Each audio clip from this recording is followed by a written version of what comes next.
લોકો આજે ઘરે બેઠા હોય કે ઓફિસમાં કે પછી કારમાં ટ્રાવેલિંગ કરતા FM રેડિયો સાંભળતા જ હોય છે, ત્યારે આવા જ શ્રોતાઓના ધ્યાનમાં રાખી માય FM દ્વારા પ્રખ્યાત રેપ સિંગર બાદશાહના વોઇસમાં એક એન્થમ સોંગ રિલીઝ કરાયું છે। જોઈએ તેની કેટલીક ઝલક। गाने बनते कितने सारे गाने बनते बेशुमार, कुछ गाने होते हैं सैड, कुछ गानों में होता प्यार। हम वो सारे के सारे ही गाने आपको सुनाते, फिर हम आपको ही सुन के कुछ गानों की लिस्ट बनाते। ये वो गाने होते हैं जो आपके दिल को है भाते, फिर हम 94.3 FM पे वो गाने चलाते, ताकि आप सुने बस अपने गाने, ब्रांड न्यू या बड़े पुराने। दिल वाले रोमांस करो और पार्टी वाले डांस करो, जियो ओ दिल से यारो, होके टेंशन फ्री, फ्रीक्वेंसी कर लो set 94.3। My FM A first time actually FM કોઈ દિવસ આવી રીતે કોઈ દિવસ કોઈએ એન્થમ લોન્ચ નથી કર્યું, તો ફર્સ્ટ ટાઈમ માય એફએમ એ 94.3 માય એફએમ એ એક એન્થમ લોન્ચ કર્યું છે, જીઓ જીઓ દિલ સે, જે અમારી ટેગ લાઇન પણ છે। તો હવે તમે સાંભળી શકો છો એને ઓનર પણ।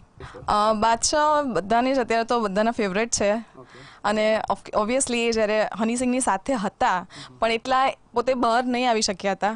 આના બીટ્સ એવા છે ને કે ઓટોમેટિકલી તમે હંમેશા આમ ડાન્સ માટે પ્રિપેર થઈ જાઓ, એટલા ફાઇન એના એકચ્યુઅલી બધાને ગમી પણ બહુ જ રહ્યું છે આ સોંગ, કારણ કે એકદમ ડિફરન્ટ છે। અને ફર્સ્ટ ટાઈમ જ્યારે કોઈ એન્થમ આવી રીતે લોન્ચ કરે છે ત્યારે એમની આખી બધાનો બહુ એક્સાઇટમેન્ટ હોય છે કે અમે જ્યારે આનું ટીઝર લોન્ચ કર્યું હતું। ગુજરાત ન્યૂઝના દર્શકોને તમે આ સોંગ વિશે શું સંદેશો પાઠવવા માંગશો? બસ તમે બધાને સાંભળો અને એન્જોય કરો 94.3 માં FM જીઓ દિલ સે। બહુ સુંદર સોંગ બનાવ્યું છે 94.3 માં FM એ। તમે સાંભળો એટલે તરત એનર્જી આવી જાય છે તમારામાં, તમારો મૂડ સારો નહીં હોય ને તમે કશે જતા હો, તમે દુઃખી હો, પણ એવું ગીત બનાવ્યું છે બાદશાહે કે તમે એકવાર સાંભળશો એટલે તમને ડાન્સ કરવાનું મન થઈ જ જશે। આ સોંગ તો બહુ મજાનું છે, જે રીતે કે તમે પણ અત્યારે સાંભળો અને ઘણા લોકો સાંભળે છે। એક એનર્જેટિક સોંગ છે ને, પાછી અમારી ટેગલાઇન છે કે 94.3 માય FM જીઓ દિલ સે, એટલે કોઈ બી ક્ષણ હોય, પછી 1 સેકન્ડની હોય કે કલાકની હોય કે દિવસોની હોય, અમે દરેકે દરેક ક્ષણ, પછી આનંદિત હોય કે પછી દુઃખી થવાની પણ ક્ષણ હોય, તેમાં પણ અમે એવું કહીએ છીએ કે જીઓ દિલ સે। આ સોંગ નથી જે પ્રમાણે અમે એને પ્રમોટ કરી રહ્યા છીએ, આ અમારા માટે એક એન્થમ છે। આ સોંગ બાદશાહે ગાયું છે જે પ્રમાણે, અને અમે મોસ્ટ ઓફ ધ કન્ટેન્ટ તમે તમારા રેડિયો સ્ટેશન પર સાંભળશો તો જે બી આરજે લોકો વાતચીતો કરે છે કે જે બી ગીતો વાગે છે, મોસ્ટ ઓફ ધ કેસીસમાં અમે લોકો કન્ઝ્યુમર સેન્ટ્રિક, કે જે લોકો રેડિયો કન્ઝ્યુમ કરે છે એને ધ્યાનમાં રાખીને બધી વસ્તુ પ્લાન કરતા હોઈએ છીએ।